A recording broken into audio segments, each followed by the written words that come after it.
Shalom Bapak Ibu jemaat yang dikasihi Tuhan. Shalom. Shalom Bapak Ibu. Shalom. Seberapapun yang hadir pada pagi hari ini, kita mengucap syukur karena kebaikan dan kemurahan Tuhan. Di dalam Yesaya 55 ayat 8, rancanganku bukanlah rancanganmu dan jalanku bukanlah jalanmu. Demikianlah firman Tuhan. Kita yakin bahwa rancangan Tuhan adalah rancangan yang terbaik untuk kita semuanya. Karena Tuhan sumber segalanya bagi kita semuanya. Apapun yang dialami Bapak Ibu sekarang, kita patut bersyukur karena memiliki Tuhan yang luar biasa. Mari saya undang Bapak Ibu semuanya untuk datang untuk menyembah dan meninggikan nama Tuhan.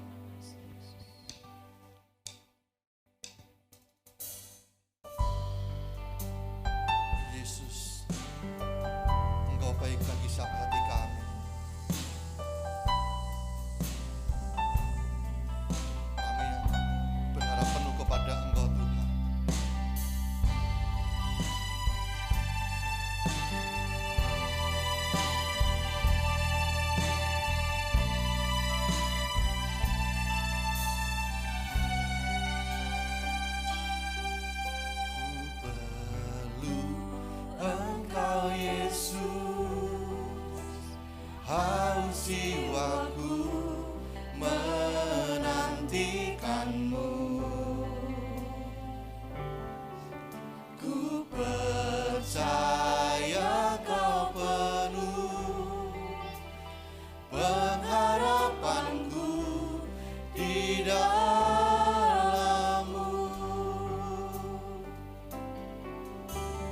Yesus, hanya Kau yang ku andalkan, melebihi siapapun juga.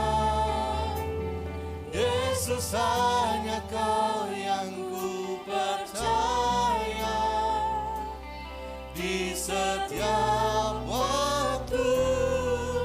Tiada lain yang ku andalkan selain Kau, Yesus. Lagu ini mengatakan kita hanya selalu mengandalkan Tuhan kita, sebab Dia Allah yang besar, Allah yang mulia. Ku perlu Engkau, Yesus, haus jiwaku menantikanmu. Ku percaya Kau penuh pengharapanku di dalam-Mu, Yesus, hanya Kau yang ku andalkan, melebihi siapapun juga. Yesus, hanya Kau yang ku percaya di setiap waktu. Tiada lain yang ku andalkan selain Kau, Yesus. Mari Bapak Ibu semuanya, kita akan pujikan lagu ini dengan segenap hati kita, dengan setiap ucapan syukur kita.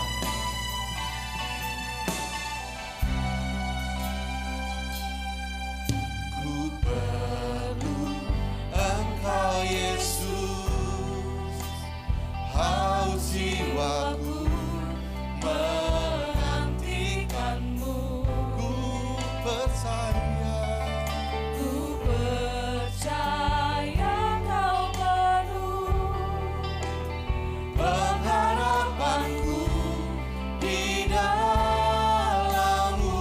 Mari sama-sama katakan, Yesus, hanya Kau yang ku andalkan, melebihi siapapun juga.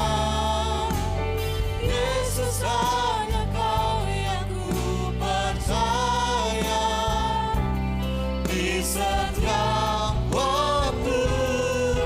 Tiada lain yang ku andalkan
setiap hati kami Tuhan. Serah penuh kepada Engkau Yesus. Hanya kepadamu kami berharap penuh Tuhan. Yesus hanya Kau yang ku percaya. Di setiap waktu tiada lain yang ku andalkan selain Kau. Yesus hanya Kau yang ku andalkan, melebihi siapapun juga. Yesus hanya Kau yang ku percaya. Di setiap waktu tiada lain yang ku andalkan selain Kau. Yesus hanya Kau yang ku andalkan, melebihi Saya undang Bapak Ibu untuk bangkit berdiri. siapapun juga. Yesus hanya Kau yang ku percaya. Di setiap waktu tiada lain yang ku andalkan selain Kau. Tiada lain yang ku andalkan selain Kau. Tiada lain yang ku andalkan selain Kau, Yesus. Mari semuanya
hanya Kau yang ku andalkan, melebihi siapapun juga. Yesus hanya Kau yang ku percaya. Di setiap waktu tiada lain yang ku andalkan selain Kau. Yesus hanya Kau yang ku andalkan, melebihi siapapun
mengucap syukur Tuhan buat pagi hari ini Tuhan.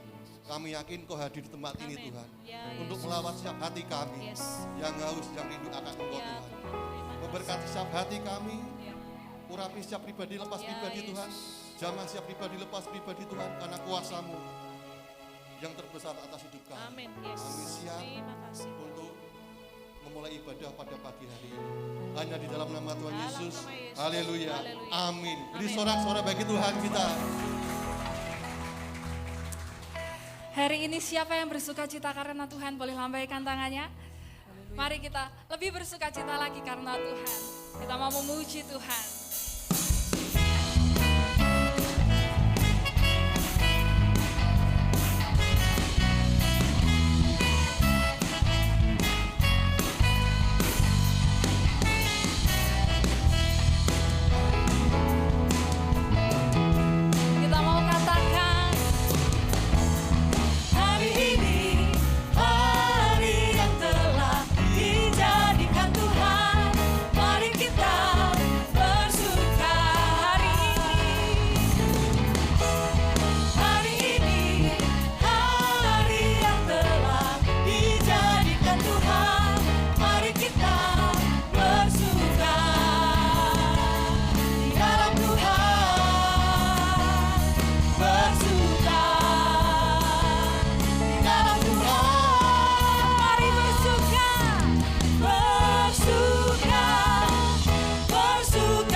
Bapak Ibu, sehat semua ya? Sehat. Puji Tuhan luar biasa. Silakan duduk kembali supaya kita lebih sehat lagi. Kita akan pujikan pujian yang terbaik buat Tuhan kita.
Kami undang anak-anak sekolah minggu untuk maju ke depan.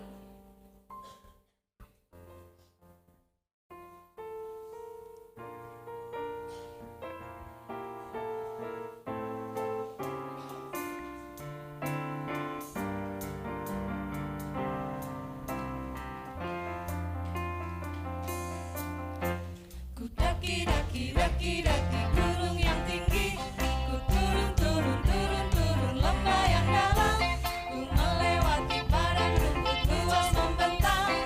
Yesus besertaku, di kanan kau ada, di kiri kau ada, di atas dan di bawah kau ada, di suka kau ada, di duka pun ada, karena Engkau Yesus Tuhanku.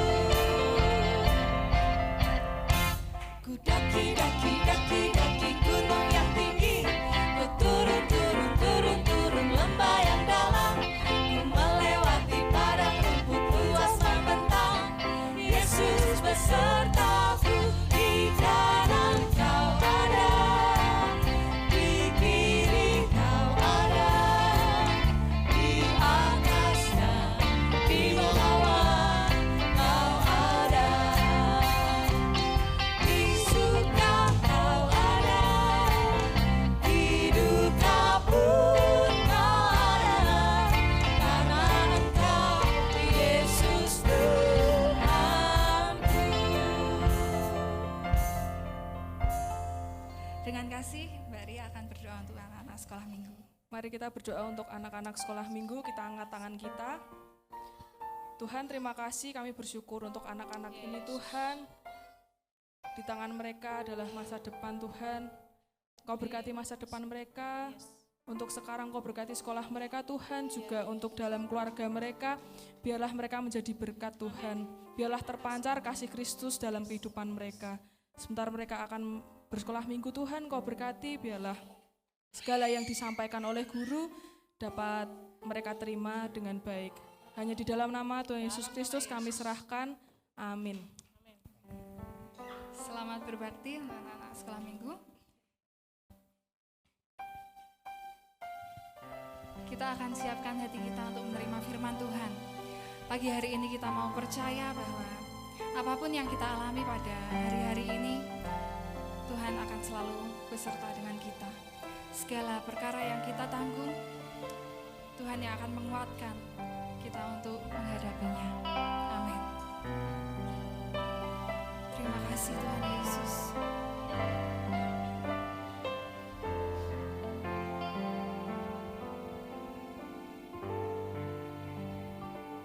Segala perkara dapat ku tanggung di dalam Dia yang memberi kekuatan.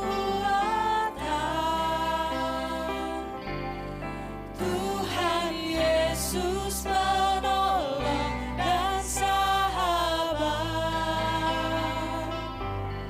Tetap percaya, Tuhan setia. Dengan iman percaya katakan, Segala perkara dapat ku tanggung di dalam Dia di dalam Dia yang memberi kekuatan. Tuhan Yesus penolong dan sahabat. Tetap percaya, Tuhan setia.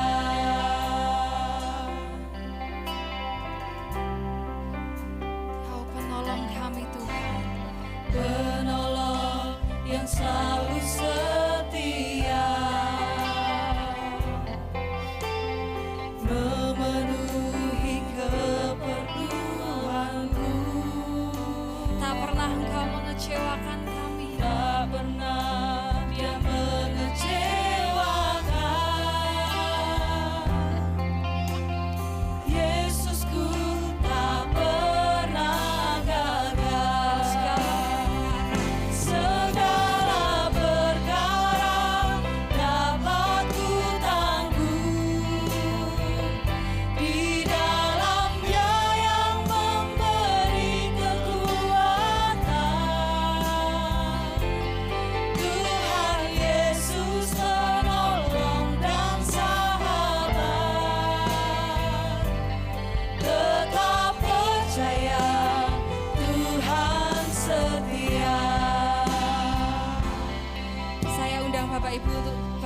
berdiri, kita akan katakan Penolong yang selalu setia, Dia yang selalu memenuhi kebutuhan kita. memenuhi keperluanku. Terima kasih Tuhan. Tak pernah Dia mengecewakan. Yesusku tak pernah gagal. Segala perkara dapat ku tanggung di dalam Dia yang memberi kekuatan. Tuhan Yesus penolong dan sahabat, tetap percaya Tuhan setia. Segala perkara dapat ku tanggung di dalam Dia yang memberi kekuatan. Tuhan Yesus penolong dan sahabat, tetap percaya Tuhan Sekali lagi kita katakan, segala perkara dapat ku tanggung di dalam Dia yang memberi kekuatan. Tuhan Yesus penolong dan sahabat, tetap percaya Tuhan setia. Tetap percaya Tuhan setia. Tetap percaya Tuhan setia.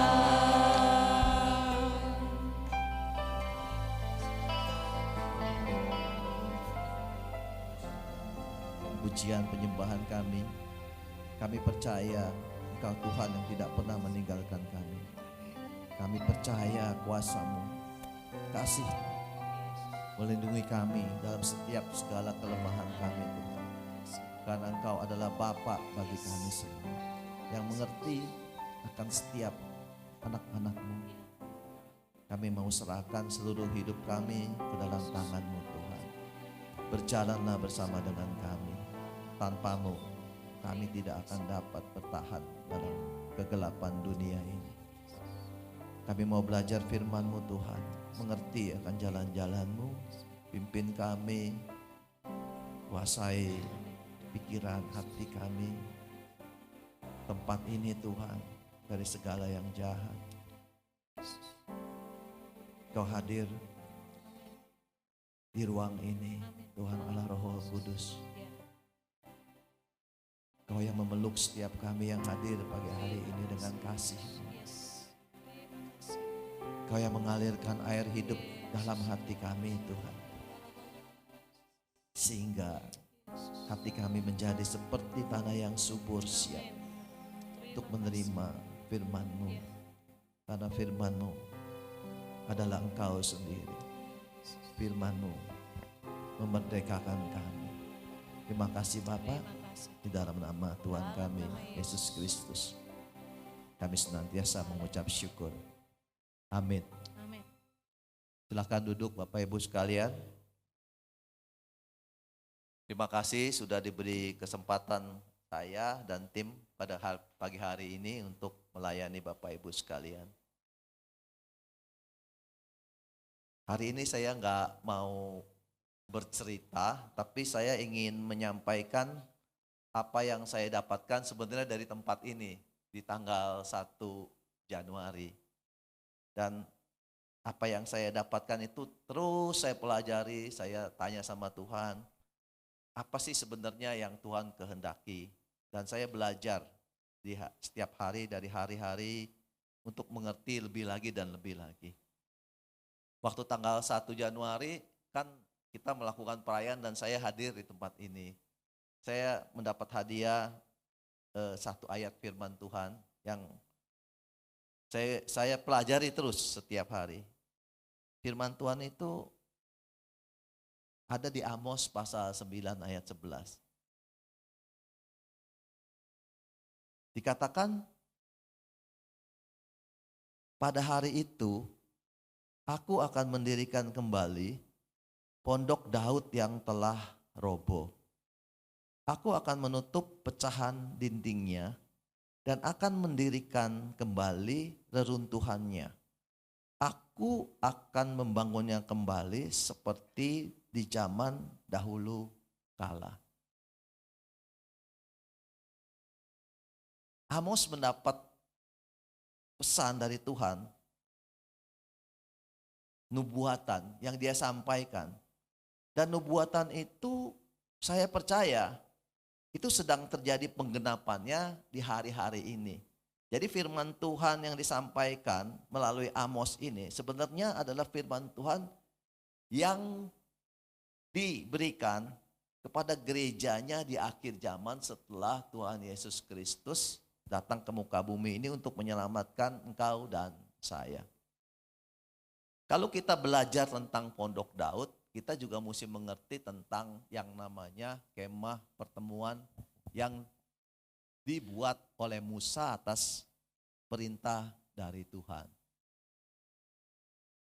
Kemah pertemuan itu adalah satu tempat di mana diberikan kepada umat Israel setelah mereka keluar dari Mesir. Jadi dalam perjalanan di gurun pasir selama 40 tahun, Tuhan memerintahkan Musa untuk membangun yang namanya kemah pertemuan. Nah, di dalam kemah pertemuan itu Tuhan berbicara kepada umat Israel melalui tabut perjanjian. Saya percaya kita semua udah paham tentang yang namanya kemah pertemuan Musa. Di mana di dalamnya itu ada yang namanya ruang kudus dan ruang maha kudus. Di dalam ruang maha kudus itu ada yang namanya tabut perjanjian. Semua yang ada dibuat sama Tuhan, yang diperintahkan oleh Tuhan Musa itu sebenarnya merupakan satu gambaran dalam kehidupan kekristenan kita di hari-hari terakhir ini. Tuhan tidak berbicara kepada umat Israel selain dia berbicara melalui yang namanya tabut perjanjian. Tabut perjanjian itu terdiri dari campuran kayu dan emas. Dikatakan bahwa tabut itu harus dibuat dari kayu penaga. Mungkin kayu penaga itu adalah kayu yang terbaik pada zaman itu. Mungkin zaman sekarang itu mungkin jati ya. Dan kayu itu dilapisi oleh emas. Dan di atasnya dibuatlah tutup perdamaian yang sepenuhnya dari emas. Dan Tuhan berbicara kepada bangsa Israel melalui tabut tersebut. Jadi tidak ada seorang pun selain imam besar, imam agung yang bisa masuk ke dalam ruangan maha kudus itu untuk bertemu dengan Tuhan. Dan itu pun pertemuannya hanya 1 tahun 1 kali. Saat imam agung itu masuk, itu dia itu harus kakinya diikat dengan yang namanya semacam rantai dengan ada yang namanya bel-bel bergemerincing. Karena imam agung pada saat masuk ke ruangan maha kudus, kalau dia tidak ada di dalam kekudusan, maka dia akan mati. Jadi begitu dahsyatnya Tuhan, sehingga setiap orang yang ingin bertemu dengan dia itu punya syarat-syarat yang sangat amat berat. Jadi tidak seorang pun diizinkan untuk bertemu Tuhan selain orang-orang yang memang khusus dipilih oleh Tuhan di ruang maha kudus tersebut. Kemah pertemuan ini terus dibawa oleh Musa sampai zamannya Yosua. Yosua masuk ke tanah perjanjian, kemudian cerita berjalan terus sampai satu saat kemah tersebut didirikan di satu kota namanya Silo. Di situ ada imam namanya Imam Eli. Kalau kalian baca di Samuel, pada saat itu katanya firman Tuhan itu sangat jarang. Karena orang-orang Israel itu pada saat zaman Eli, mereka itu hidup di dalam dosa. Di dalam hal-hal yang tidak berkenan sama Tuhan. Waktu zamannya Yosua dan zamannya Musa, setiap tabut itu dibawa, setiap peperangan, tabut itu selalu berada di depan. Dan mereka memenangkan peperangan itu bukan dari kekuatan mereka sendiri. Kalau kita pelajari di dalam kitab Keluaran, itu bangsa Israel itu mentalnya budak saat itu. Karena mereka dijajah begitu lama di Mesir. Mereka nggak ngerti yang namanya berperang. Tapi mereka bisa mengalahkan begitu banyak raja-raja. Bukan karena mereka, tapi karena Tuhan yang menyertai mereka. Sehingga mereka selalu beranggapan bahwa tabut itu senantiasa menolong mereka untuk melakukan sesuatu, memenangkan peperangan. Ada satu pelajaran yang bisa kita pelajari dari sini. Jadi pada saat Imam Eli menjadi imam saat itu, di mana tabut ada di Silo, orang Filistin menyerang yang namanya orang-orang Israel. Nah, orang Israel saat itu tidak hidup dalam kekudusan. Mereka berpikir, loh, kalau nenek moyangku Joshua dan lain-lainnya bisa berperang mengalahkan orang Filistin melalui tabut, mereka juga akan lakukan seperti itu, jadi nyontek.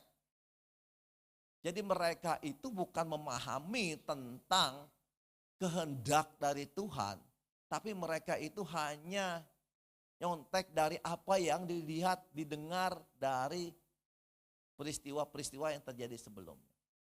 Apa yang terjadi? Orang Israel itu dibantai sama orang Filistin. Sampai tabut itu dirampas oleh orang Filistin.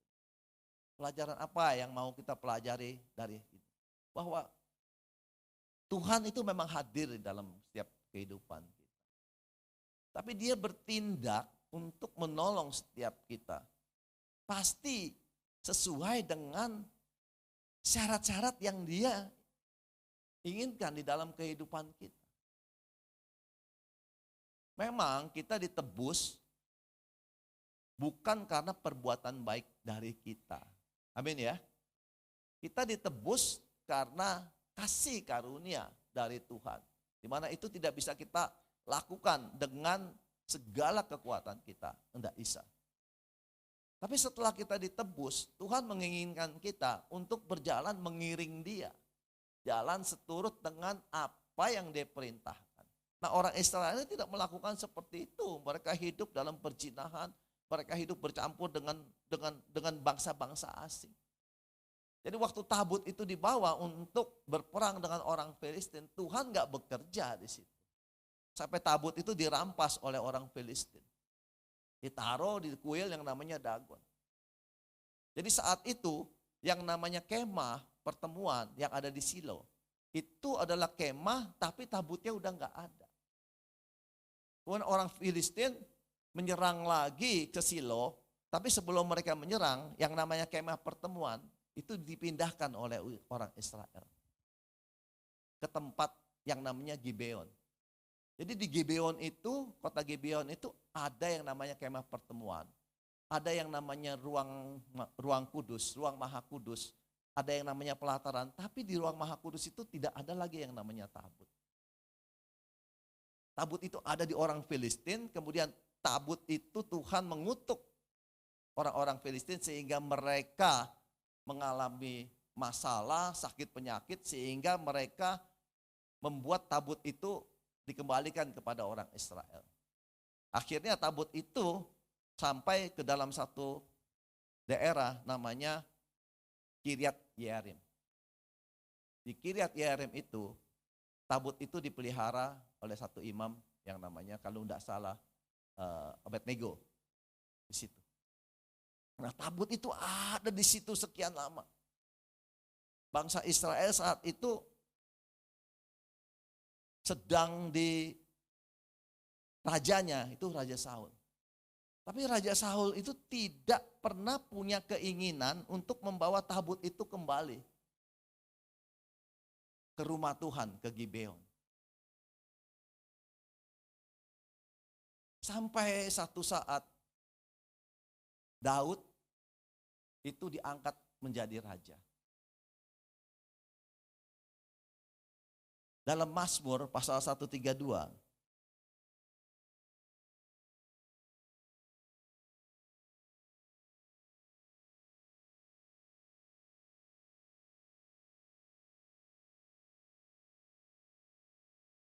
Mazmur pasal 132 mulai dari ayat 1. Daud menuliskan isi hatinya kepada Tuhan berkaitan dengan masalah tabut ini. Ayat 1 dikatakan nyanyian ziarah.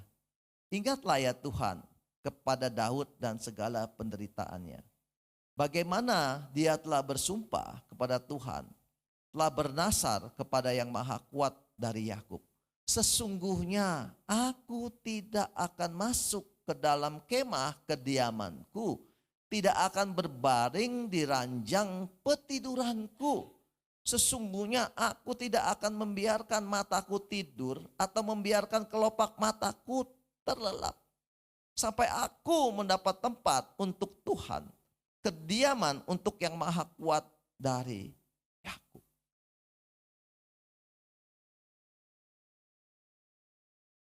Ada 3 orang yang tercatat di dalam Alkitab.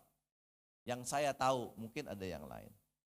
Di mana Tuhan itu mengucapkan satu statement yang sangat khusus. Yang tidak dilakukan kepada orang lain. Yang pertama, orang yang namanya Henok. Henok itu adalah keturunan dari Adam itu ke-6. Jadi dia adalah generasi ke-7. Henok ini hidup. Waktu dia hidup, dia lahir. Itu yang namanya kakek moyangnya Adam itu masih ada. Semalam saya coba catat silsilahnya malam-malam. Saya pakai pinjam meja istri saya coret-coret. Adam umur segini punya anak, saya punya anak gini, saya catat. Jadi waktu Henok lahir, waktu Henok ada di dunia, yang namanya Adam belum mati. Kenapa Henok ini bisa berbeda dengan ayahnya dan keturunan-keturunan sebelum dia? Saya merenungkan, saya percaya bahwa Henok itu mendapat cerita dari Adam dan cerita Adam itu nempel ke hati dia. Saya yakin Adam itu menceritakan keadaannya sebelum dia jatuh dalam dosa, di mana dia ada di dalam namanya Taman Eden. Di mana Allah berhadapan muka dengan dia, berbicara dari hati ke hati. Di mana Adam itu mempunyai otoritas untuk menguasai seluruh ciptaan. Dan Adam, saya percaya, dia bercerita, dia mengatakan kepada Henok, Henok, kita itu diciptakan sama Bapa di surga, itu berbeda dari seluruh ciptaan yang lain. Saya percaya sampai Henok itu dikatakan hidup bergaul dengan Tuhan 300 tahun.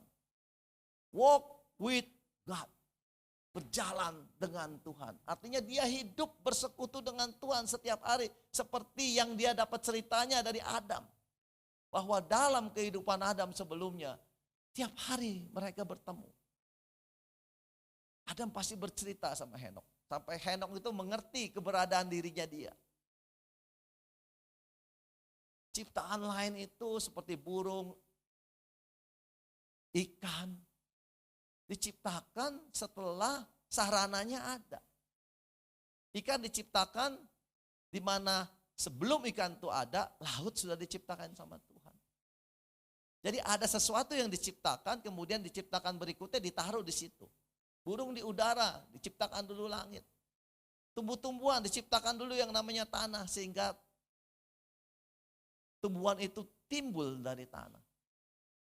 Tapi waktu Tuhan menciptakan manusia, dia tidak mengucapkan jadi maka jadi, seperti dia ciptakan ciptaan yang lain. Tapi dia kerja. Dia ambil tanah lempung. Tuhan berinisiatif bekerja untuk menciptakan manusia. Ciptaan yang lain dia nggak lakukan itu. Dia cuma ngomong, jadilah maka jadi. Bisa gak Tuhan mengatakan, jadilah engkau manusia jadi? Tapi enggak. Dia turun tangan sendiri, dikatakan baiklah kita. Di situ ada Bapa, ada Putra, ada Roh Kudus, menciptakan yang namanya manusia. Diciptakan serupa dan segambar dengan Tuhan. Serupa itu bukan dilihat dalam lukisan, itu being. Itu artinya kamu memiliki sifat karakter ilahi dari Tuhan. Pasti si Henokh itu dicerahkan oleh yang namanya kakek moyangnya Adam. Sehingga dia memahami semua apa yang sebenarnya Tuhan inginkan, Tuhan rancang dalam kehidupan manusia. Dan dia berhasil. Sehingga dia dikatakan, dia adalah orang yang berkenan sama Tuhan. Itu pertama Henokh. Makanya saya mau pakai nama Henokh dalam kehidupan saya. Supaya saya bisa mencontoh apa yang dia kerjakan, berjalan bersama Tuhan, hidup di dalam persekutuan dengan dia setiap hari. Boleh dong nyontek ya? Boleh gak nyontek? Boleh. Kita pakai nama baptis kan sebenarnya nyontek dari yang kita pilih namanya. Lukas, kita mau jadi seperti Lukas. Markus, kita mau jadi seperti Markus. Tapi ada orang yang cuman pilih-pilihan. Makanya Markus, Lukas, Petrus banyak di penjara. Hanya karena ikut-ikutan. Nggak ngerti esensi dari apa yang dia pegang untuk dalam kehidupan. Jadi Henokh itu adalah orang yang berkenan sama Tuhan. Nah, berkaitan dengan Amos pasal 9 yang saya pelajari. Ada orang kedua. Dalam sejarah ciptaannya Tuhan, orang itu namanya si Daud. Dikatakan Daud adalah orang yang berkenan hatinya. Orang ini tertolak loh. Kalau kita pelajari betul ya. Dia orang yang tertolak. Dia tidak sehebat, seperkasa dari kakak-kakaknya. Dia itu cuman, kakak-kakaknya itu kan semua prajurit, hebat-hebat. Dia katanya kecil, kemerah-merahan, mungkin kalau sekarang agak gemulai. Saya nggak ngerti. Ditulis gitu, kecil, kemerahan, cantik gitu. Gemulai mungkin gitu. Dan zaman dulu yang namanya orang perkasa itu pasti jadi prajurit. Karena dia kecil dan lain-lain, dia disuruh mengembalakan yang namanya apa? Domba. Dan domba yang dikasih sama bapaknya, itu dikatakan cuma 2 atau 3 ekor saja gitu. Tapi yang namanya Daud ini, dia benar-benar mengerti tentang siapa dia di mata Tuhan. Kalau kita baca Mazmur yang ditulis sama Daud, tidak ada saya pikir pujangga yang ada di dunia ini yang sehebat bisa nulis seperti ini loh. Benar ya? Jadi kalau kita baca Mazmur itu bagaimana kita bisa mendalami kasihnya Daud itu kepada Tuhan yang begitu luar biasa. Di dalam Mazmur pasal 32 ini dia ngomongnya, aku gak mau tidur Tuhan. Aku gak mau memejamkan mataku. Sampai aku mendapatkan tempat untukmu. Dia tahu yang namanya tabut itu tidak proper. Ada di tempat yang tidak diinginkan sama Tuhan. Tuhan menginginkan tabut itu ada di Sion. Rumahnya Tuhan. Saul waktu dulu gak ngerti tentang ini. Tapi Daud ngerti. Daud paham. Maka dia berinisiatif untuk membawa tabut tersebut dari Kiryat Yearim ke Yerusalem. Walaupun dia melakukan kesalahan yang fatal, tapi Daud ini segera minta ampun dan dia balik untuk mengikuti semua kehendak Tuhan. Di mana tabut itu waktu dibawa semula itu ditaruh di pedati ya, di gerobak. Sampai Usa anaknya Abednego itu meninggal karena dia memegang tabut. Daud menjadi ketakutan sampai 3 bulan tabut itu ditempatkan di satu tempat. Kemudian Daud mengerti, dia bawa lagi tabut itu. Dengan cara seperti apa? Dengan cara dia minta semua orang Lewi memikul tabut tersebut. Jadi di sini kita mau belajar bahwa hadirat Tuhan penyertaan Tuhan itu akan turun kepada setiap orang saat orang itu bisa mengerti apa kehendak Tuhan di dalam kehidupannya dia. Simpelnya seperti itu. Daud membawa tabut itu sampai ke Yerusalem, dikatakan setiap 6 langkah itu diberikan korban. Dan anehnya tabut ini ditaruh di dalam satu kemah yang tidak mengikuti yang namanya hukum Taurat. Padahal kita tahu bahwa hukum Taurat itu kalau tidak diikuti, itu akibatnya adalah mati. Tapi lewat Daud, Tuhan mau ngomong sama kita. Kalian semua dan saya kan tidak lagi mengikuti hukum Taurat. Daud mau sampaikan sama kita. Bahwa hukum yang sempurna itu tidak bisa dijalankan kepada orang yang berdosa. Amin. Kita nggak sanggup untuk melakukan hukum Taurat. Daud kasih tahu. Ada message dari yang namanya Pondok Daud. Waktu dia bikin kemah itu, dia tidak buat yang namanya ruang maha kudus, ruang kudus dan pelataran. Hanya kemah, kemudian tabut itu ditaruh di tengah-tengah kemah tersebut. Dia melanggar seluruh hukum Taurat. Tapi dia tidak dihukum. Tapi dia malah diberkati sama Tuhan. Karena apa? Karena ada hati yang melekat sama Tuhan. Yang mengerti seluruh kehendak dari Tuhan. Dan Daud itu mencerminkan tentang gereja hari ini. Engkau dan saya tidak lagi hidup di bawah kungkungan hukum Taurat. Amin. Kita semua hidup di dalam kasih karunia dari Tuhan. Jadi kasih karunia dari Tuhan itu tidak diikat berdasarkan peraturan. Amin. Nah, gereja hari-hari ini saya pelajari, itu banyak sekali terikat dengan doktrin. Paham ya maksud saya? Saya berkali-kali bercerita, kenapa Tuhan itu enggak datang-datang? Hari ini. Udah banyak dinubuatkan 2000 segini, tapi dia enggak datang-datang. Ada satu ayat firman Tuhan yang saya pelajari di dalam Kisah Para Rasul. Pasal 3 ayat 21 dikatakan gini. Kristus itu harus tinggal di surga sampai waktu pemulihan segala sesuatu seperti yang difirmankan Allah dengan perantaran nabi-nabinya yang kudus di zaman dahulu kala. Jadi sebenarnya Tuhan itu yang menantikan engkau dan saya, yang membawa dia untuk datang ke muka bumi ini. Tapi gereja itu kadang-kadang salah kaprah. Gereja itu yang selalu berdoa supaya Tuhan cepat datang. Tapi yang membuat Tuhan itu cepat datang sesungguhnya siapa? Kita. Petrus kan buka, katanya engkau adalah orang-orang yang mempercepat kedatangan harinya Tuhan. Nah, Tuhan akan datang atas upaya kita, di mana dia akan datang setelah terjadi pemulihan segala sesuatu.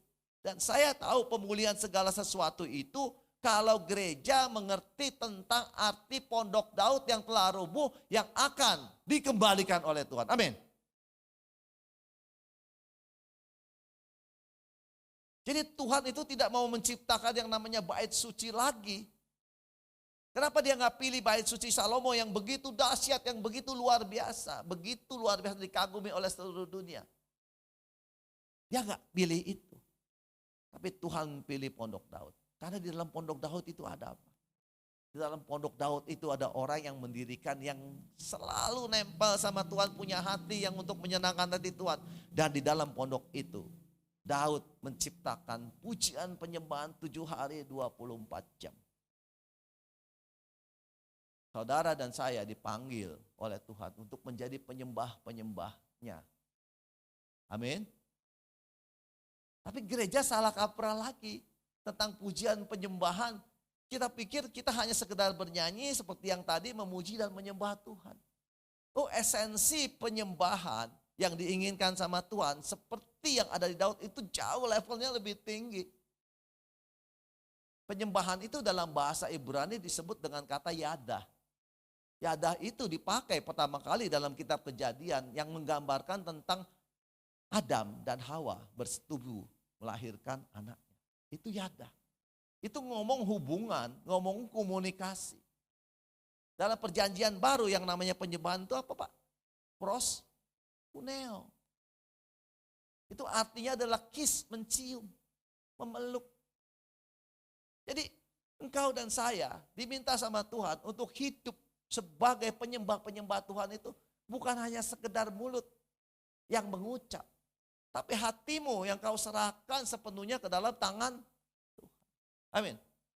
Gereja akan menjadi gereja yang luar biasa. Percayalah kata saya. Gereja ini akan menjadi gereja yang luar biasa. Yang menarik banyak orang untuk datang. Kalau di sini terjadi penyembahan yang murni. Amin. Kita baca ya Kisah Para Rasul pasal 15 ya. Kisah Para Rasul pasal 15 ini kembali mencatat tentang nubuatan di Amos. Ini cerita tentang sidang di Yerusalem oleh Rasul Yakobus.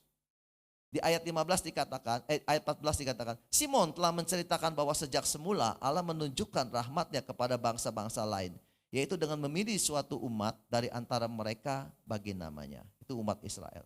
Hal itu sesuai dengan ucapan-ucapan para nabi seperti yang tertulis, kemudian aku akan kembali dan membangun kembali pondok Daud yang telah roboh. Dan reruntuhannya akan kubangun kembali dan akan kuteguhkan. Tapi ditambahkan di dalam Kisah Para Rasul. Ayat 17 dikatakan apa? Supaya semua orang lain mencari Tuhan. Dan segala bangsa yang tidak mengenal Allah yang kusebut milikku, demikianlah firman Tuhan yang melakukan semuanya ini.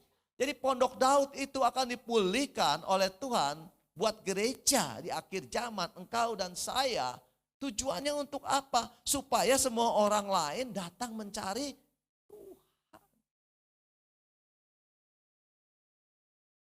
dalam pondok Daud ada tabut. Dalam Galatia pasal 2 ayat 20 dikatakan apa? Christ in you. Amin. Tuhan ada di dalam kita. Jadi tabut itu secara alam roh itu ada di sini. Pak, Bu, Dek, Mbah, Engkong. Tabut ini ada di sini Pak. Di dalam hatimu. Jadi saya sekarang menyadari, oh iya ya. Kok banyak yang namanya worship leader kalau nyanyi kok yuk kita masuk ke hadirat Tuhan. Dan menurut saya itu udah agak salah kaprah kalau kita mengerti tentang hal ini. Kita tahu tabut itu ada di sini. Shekinah glory ada di dalam setiap kita, amin. Tinggal kita buka pikiran kita sadar, yes, aku ada di dalam hadirat Tuhan. Kalau aku ada di dalam hadirat Tuhan, aku kan hidup di dalam kekudusan. Dan saat aku hidup dalam kekudusan, yang namanya anugerah, kasih karunia dari Tuhan, itu kan pasti turun ke atas kita. Amin. Kenapa orang Kristen itu harus bersusah dalam hidupnya? Ekonominya bangkrut, mengalami sakit penyakit dan lain-lain. Sementara dia mengalami itu, dia komplain sama Tuhan. Ini enggak ada jemaat saya di sini kan. Ini saya ngomong dia tersinggung. Saya mesti sortir dulu. Enggak ada, oke. Tadi dia bilang dia mau datang, tapi enggak ada. Ini ada satu orang. Orang ini bekas bajingan, mencopet di bus. Wah, hidupnya enggak keruan. Kemudian ketemu, bertobat, dibaptis. Seluruh familinya dibaptis. Anaknya itu dibully, yang perempuan tuh waktu dia sekolah di dekat Jetis itu sekolah NU ya ada ya, di Perapatan ya. Perapatan lampu merah Jetis itu. Dia dibully habis-habisan sampai pingsan di tengah jalan saat dia melepaskan jilbabnya. Nah orang ini digerejakan di satu tempat teman saya, ya dia mengalami pemuritan dan segala macam. Nah kemarin itu dia mengalami sesuatu masalah. Dia punya angkringan di dekat ABC. Ternyata dia jual angkringan tersebut, dia punya gerobaknya itu apa nyicil. Nyicil, kemudian karena nggak sanggup bayar, gerobaknya diambil. Wah, dia bengok sama saya. Wah Tuhan jahat, Tuhan begini, Tuhan begini, Tuhan begini. Kenapa aku punya kehidupan dirampas, dihabisin gitu kan. Saya heran. Saya bilang sama dia, emang lu pikir Tuhan jahat? Gimana pendapat Bapak Ibu sekalian? Tuhan jahat sama dia. Gerobaknya dirampas, dia nggak bisa dagang lagi, nggak punya uang. Dikatakan sama dia, Tuhan jahat. Saya bilang sama dia, Tuhan tuh nggak jahat. Tuhan izinkan itu terjadi karena lu salah. Salah, nggak punya integritas di dalam hidupnya. Dia nyewa, dia harus bayar loh. Betul gak? Dia nggak bayar sampai sekian lama, ditelepon sama pemilik, dia nggak jawab. Ya pemilik yang ambil loh. Kalau Tuhan bela dia artinya Tuhan jahat loh. Kan Tuhan itu sebuah hakim yang adil. Karena lu gak melakukan sesuai dengan apa yang Tuhan perintahkan, ya lu harus terima akibatnya. Kok bilang Tuhan jahat? Saya bilang hati-hati loh. Oh ada firman Tuhan, kalau saya mengutuk Tuhan Yesus kan gak apa-apa, tapi Roh Kudus enggak.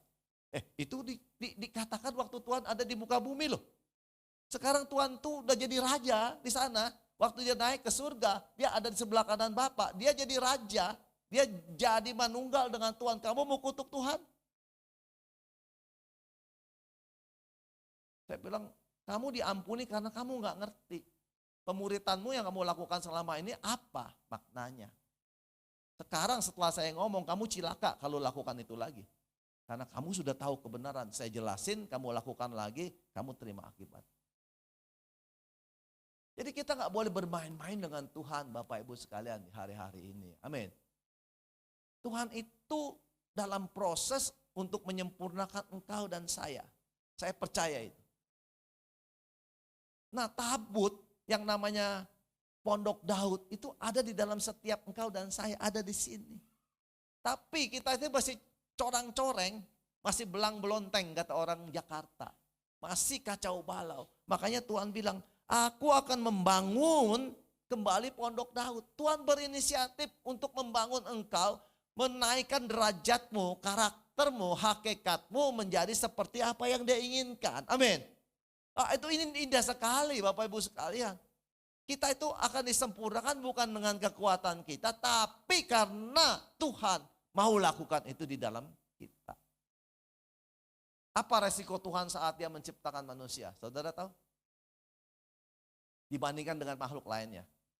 Saya kasih 200.000 kali ini. Ada yang tahu? Pulsa. Ada yang tahu? Apa yang membedakan Tuhan saat dia menciptakan manusia dibandingkan dengan ciptaannya yang lain? Dan itu beresiko buat Tuhan. Ada yang tahu? Oh sayang sekali. Saya naikin 500.000.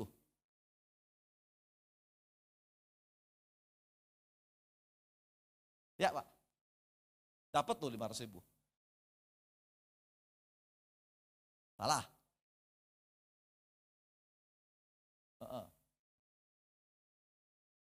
Ya, tapi apa yang esensi tepatnya satu, yang beresiko buat dia, itu yang saya tanya, bukan tanggung jawab. Pak Gembala nggak boleh ketawa-tawa. 1 sampai 3 ya, 1, 2, nah itu si Bapak udah ngomong-ngomong di belakang tuh. 2,1, 2,2, 2,3, 2,4, lumayan loh makan soto. 2,5, 2,7, 2,4. Ada? Saya. Tuhan memberikan manusia berbeda dengan yang lain adalah kehendak bebas. Will. Ada nggak ciptaan lain memiliki kehendak bebas? Tidak ada. Hanya manusia, dan itu resiko terbesar. Bagaimana saya tahu bahwa Tuhan menciptakan kehendak bebas? Dia yang berikan yang namanya 2 pohon. Apa namanya? Pohon kehidupan dan pohon pengetahuan baik dan jahat. Itu untuk men-challenge kehendak bebas manusia. Apakah dia mau taat sama Tuhan atau dia mau menciptakan segala kerajaannya sendiri yang berdampingan dengan Tuhan. Tuhan punya resiko. Dan kehendak bebas itu tidak dicabut sampai hari ini. Sampai engkau meninggal dunia. Amin. Makanya dikatakan kerjakanlah keselamatanmu dengan takut dan gentar. Apa yang membuat kita takut dan gentar? Di mana kehendak kita berikan kepada Tuhan. Jadi yang namanya carut marut, pondok Daud dan reruntuhannya yang akan dibangun, tembok-temboknya yang retak akan diplester lagi sama Tuhan. Itu berbicara apa? Satu hal. Hak hidup dari engkau dan saya yang kalian sebut dan saya sebut ego. Paham? Jadi fondasi dari gereja harus mulai dari situ dulu. Enggak apa-apa, kita balik lagi. Kita balik lagi ke dalam foundationnya, fondasinya, batu karangnya. Kalau batu karangnya enggak kuat, kamu akan kolaps waktu berjalan. Seperti yang tadi saya punya jemaat. Untung dia enggak ngerti. Fondasi ini mesti paham Bapak Ibu. Bahwa hak bebasmu harus diberikan kepada Tuhan. Makanya ada firman, kalau hari ini aku hidup, katanya apa? Bukan lagi aku yang hidup. Tapi apa? Tuhan yang hidup di dalamku. Dan hidup yang kuhidupi sekarang ini adalah hidup oleh iman percaya kepada Dia. Lah ini enak sekali dibicarakan. Waktu minggu lalu saya waktu ibadah hari Rebo saya bilang apa? Yang paling susah. Dijalankan tapi gampang diucapkan. Ketaatan. Gampang sekali ngomong, saya taat. Tapi jalanin dulu. Susah atau enggak? Termasuk Pak Gembala, Ibu Gembala, saya. Taat itu susah, kita masih belajar. Jadi pondok Daud yang ada di dalam kita itu masih banyak retakannya Bapak Ibu sekalian. Masih banyak corang-corengnya. Kita belum sempurna. Tapi Tuhan mau menyempurnakan. Satu syaratnya aja, hakmu itu loh yang aku berikan kepadamu. Mbok yuk serahkan ke aku. Aku ini penjunan. Aku yang ngerti tentang engkau. Aku yang memperbaiki dirimu. Amin. Bukan engkau yang bisa memperbaiki. Karena engkau itu ciptaan. Aku arsiteknya, aku tahu semua porsi-porsi di tubuhmu. Nah pertanyaannya, kita mau gak lakukan itu? Balik saya bilang, kalau gereja di tempat ini bisa mengerti tentang esensi tentang pondok Daud ini. Dikatakan, akan banyak orang lain datang untuk mencari. Saya mau tutup dengan kesaksian gini. Di tempat saya itu orang keluar masuk gini, datang terus menghilang, terus datang lagi menghilang, datang menetap. Jadi ada yang datang hilang, ada yang datang untuk menetap belajar.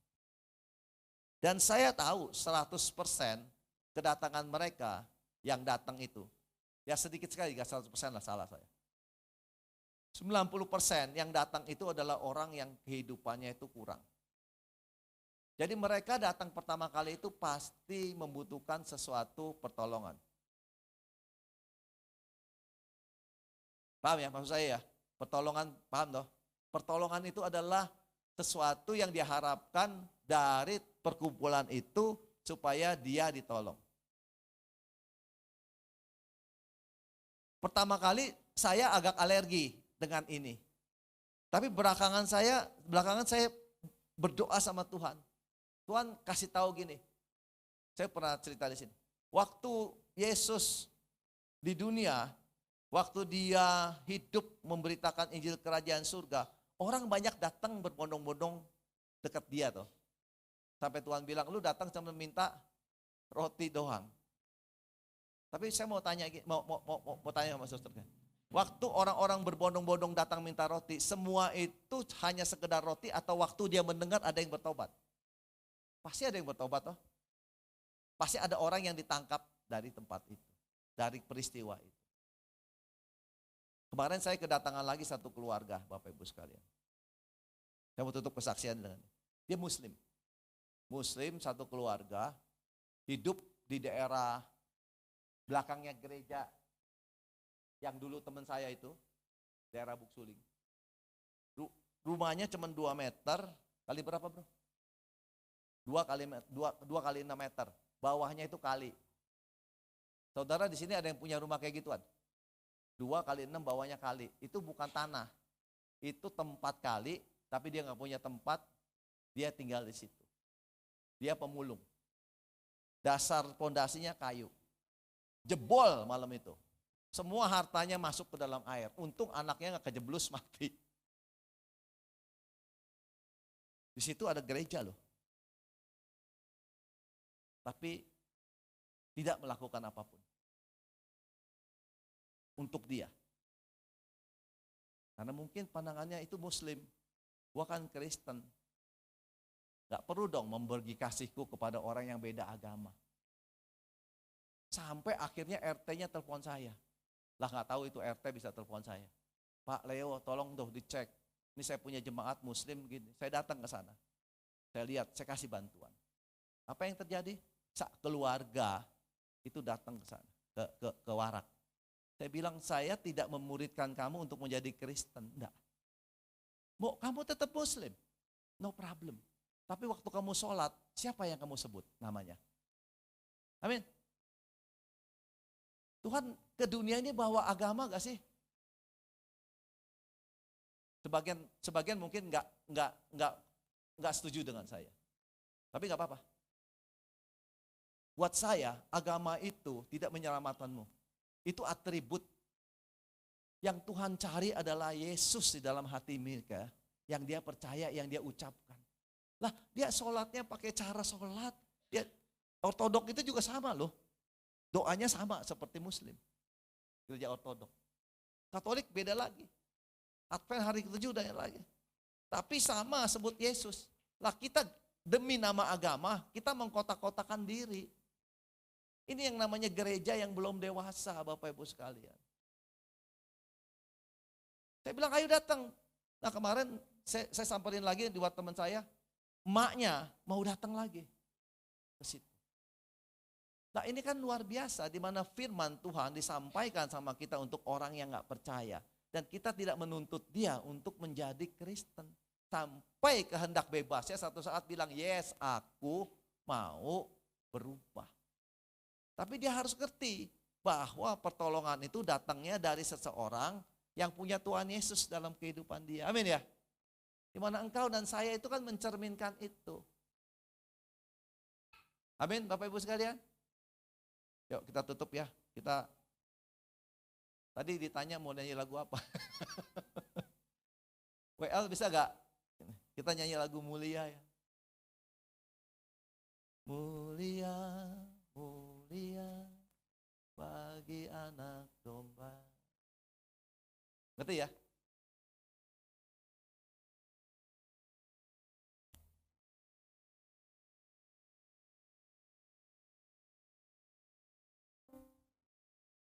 WLS oke.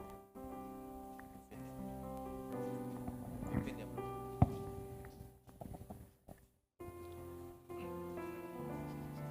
Saudara kan penyembah ya.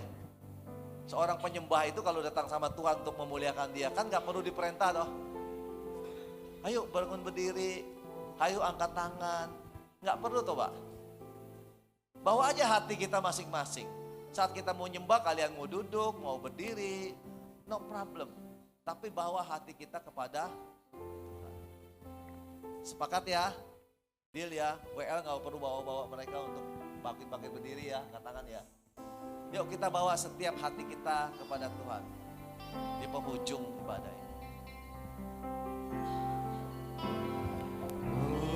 Mulia, mulia bagi anak domba. Yes. Mulia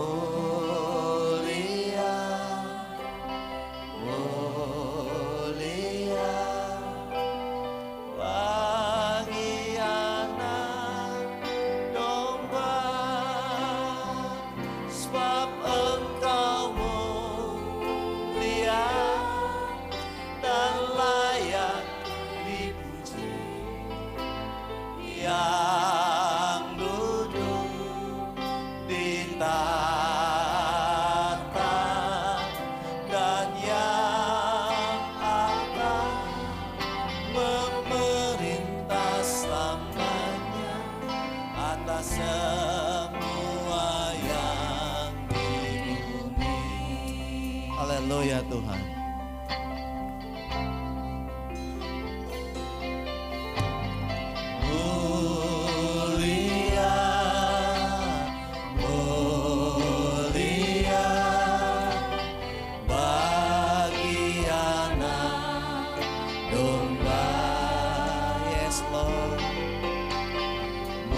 hanya Engkau yang lain dan yang bertanya. Kami memuliakan nama-Mu. Oh, kudus, kudus, kudus, kudus. Oh, la la la la bersama-Mu. Kami menyembah-Mu. Haleluya,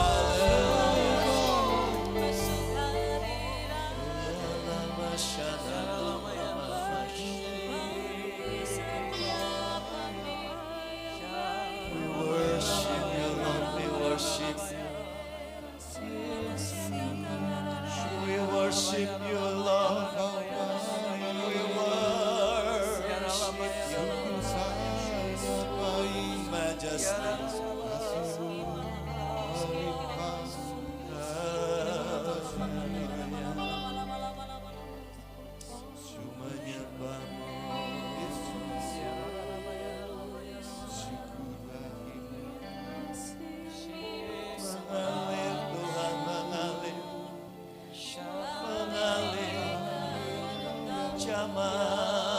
Setiap hari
Inilah penyembahan kami Tuhan kepadamu.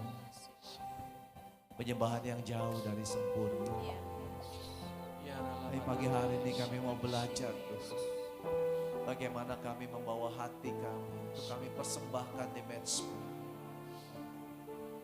Jadi dupa yang harum Tuhan di hadirat-Mu. Menyenangkan hatimu.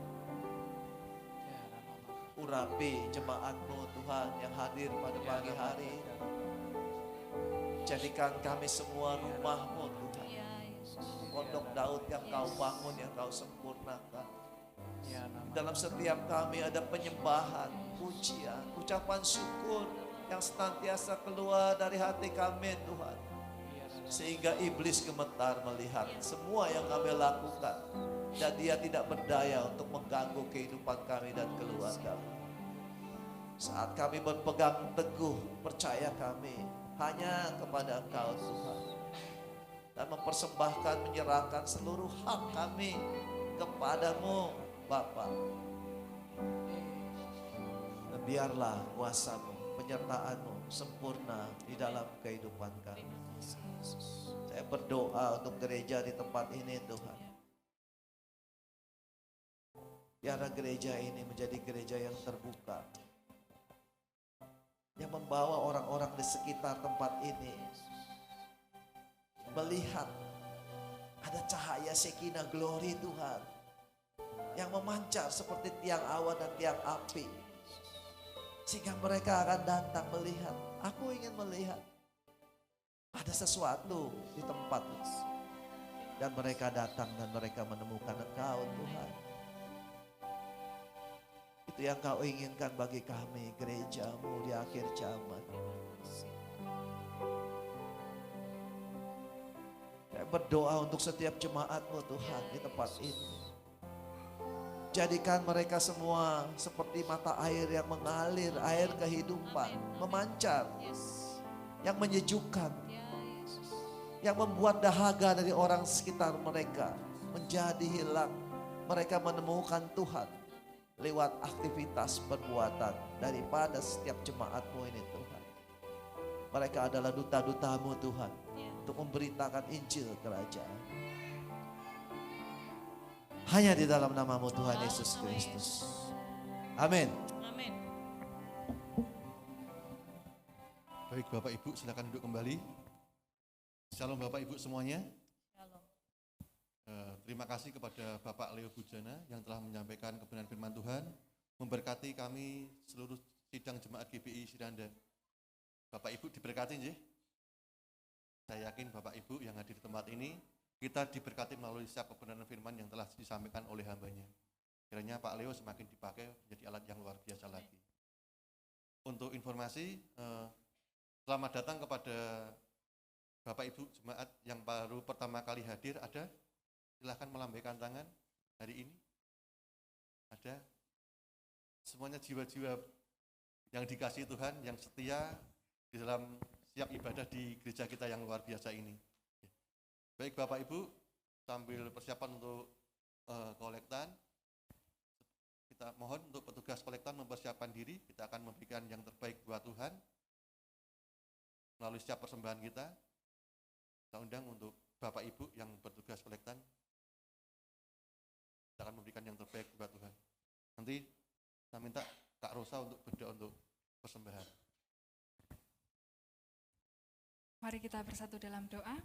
Terima kasih Tuhan buat kasih-Mu kami boleh ada sampai hari ini Tuhan. Tuhan, sebentar kami akan memberi persembahan, biar Engkau yang memberkati setiap tangan-tangan yang memberikan. Engkau memberkati setiap jemaat-Mu di tempat ini Tuhan. Di dalam nama Tuhan Yesus kami berdoa dan mengucap syukur. Haleluya. Amin. Untuk info, mari Mulmed Media.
baik Bapak Ibu jemaat yang dikasih Tuhan, untuk informasi tambahan.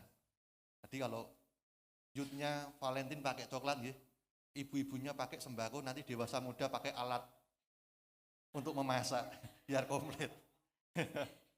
Bapak Ibu menginformasikan untuk tabungan persembahan Natal dikumpulkan setiap minggu keempat. Jadi di akhir bulan di minggu keempat minimal Bapak Ibu menabung 5.000 ya. Jadi 5.000 mungkin sebulan atau seminggu, kalau nabungnya 1.000 seminggu kan 7.000 misalnya ini ya. Misalnya, jadi di akhir bulan bisa diberikan untuk sepanjang tahun 2023 ini, termasuk untuk Natal, sehingga kebutuhan kita dengan sistem gotong royong. Bapak Ibu yang menggotong, saya royong-royongnya. Itu untuk tabungan.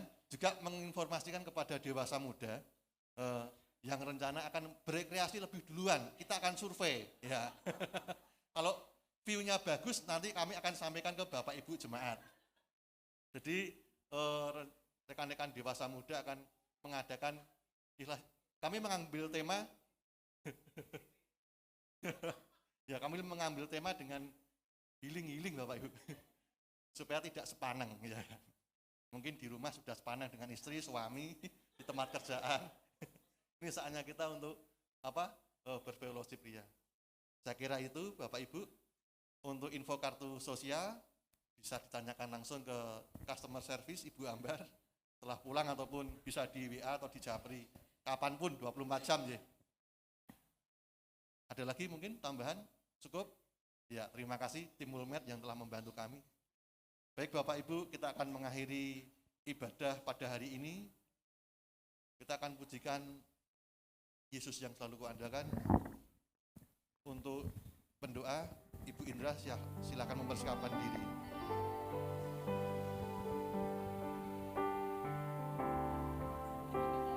Yesus hanya Kau yang ku andalkan, melebihi siapapun juga. Yesus hanya Kau yang ku percaya, di setiap waktu tiada lain yang ku andalkan selain Kau Yesus. Yesus hanya Kau yang ku andalkan, melebihi siapapun juga. Yesus hanya Kau yang ku percaya, di setiap waktu tiada lain yang ku andalkan selain Kau. Tiada lain yang ku andalkan selain Kau. Tiada lain yang ku andalkan selain Kau, Yesus.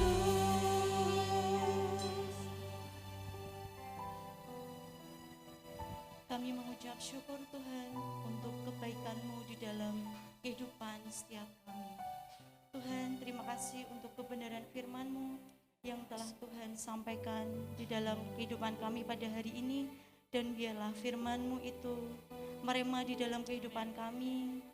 Dan Tuhan terus tambahkan kecerdasan rohani di dalam diri setiap kami. Kami menjadi pribadi-pribadi yang lebih diperbaharui.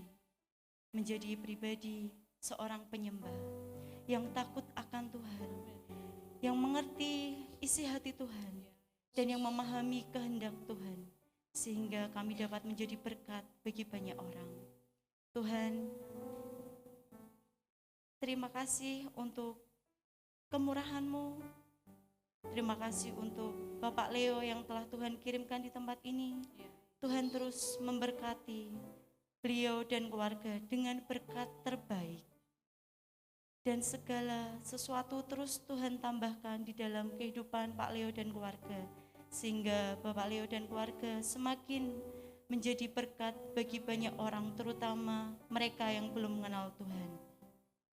Dan Tuhan yang terus mengembalikan segala sesuatu berkat yang tertunda berkali-kali lipat.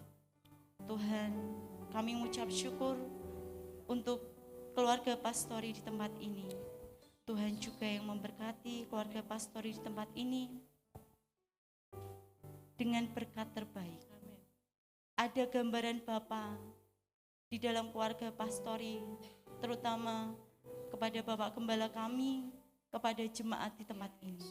Gambaran seorang Bapa yang nyata, yang dapat mengubah gambaran Bapa yang sempat pudar di dalam kehidupan kami secara pribadi sebagai jemaat. Tuhan yang memberkati berlimpah-limpah dengan hikmat, kebijaksanaan, dan akal budi. Tuhan terus menambahkan kepandaian, kecerdasan rohani, sehingga Bapak Gembala semakin melekat dengan Tuhan, mengerti apa yang Tuhan kehendaki atas gereja kami.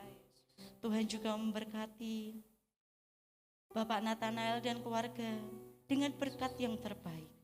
Tuhan semakin mengiring keluarga ini untuk semakin melekat kepada Tuhan. Tuhan, kami juga menyerahkan para pelayan di tempat ini.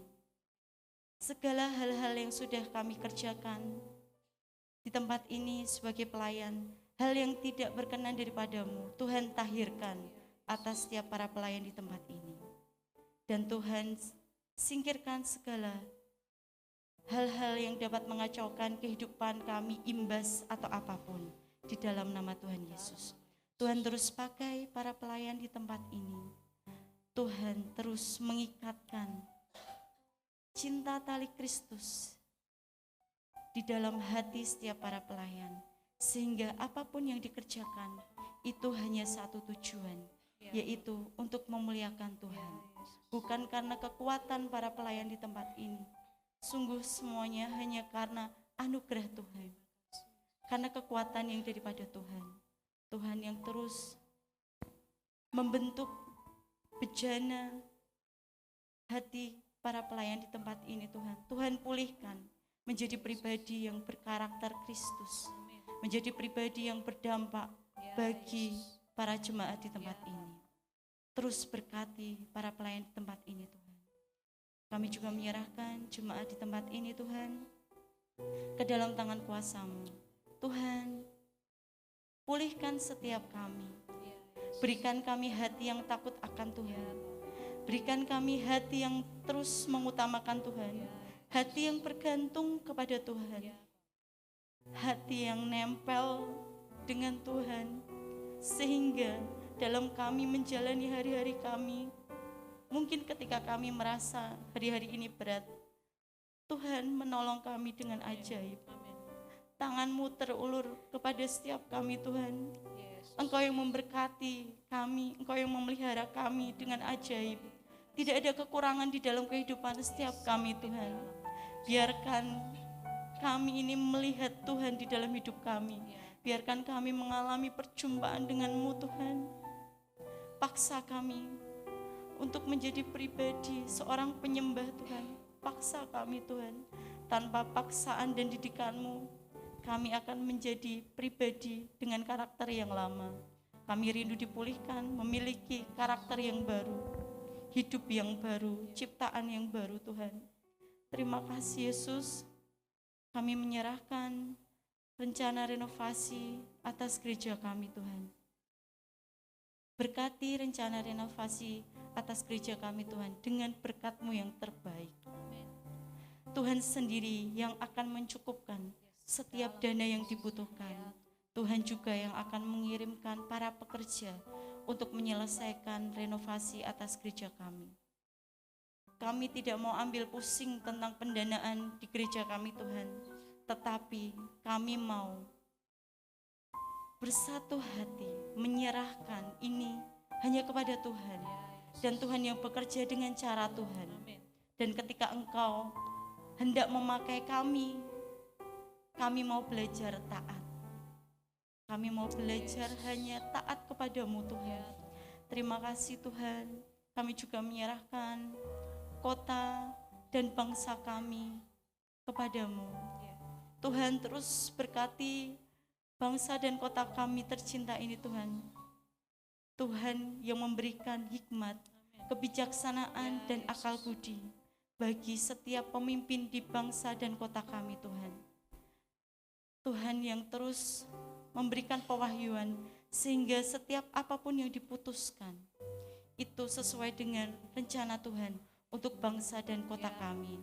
Dan juga Tuhan, persiapkan pemimpin-pemimpin baru di kota dan bangsa kami ini Tuhan, dengan pemimpin yang takut akan Tuhan, pemimpin yang benar-benar bergantung kepada Tuhan, mendengarkan kebenaran-Mu, mendengarkan apa yang Tuhan taruh dan kehendaki atas bangsa kami.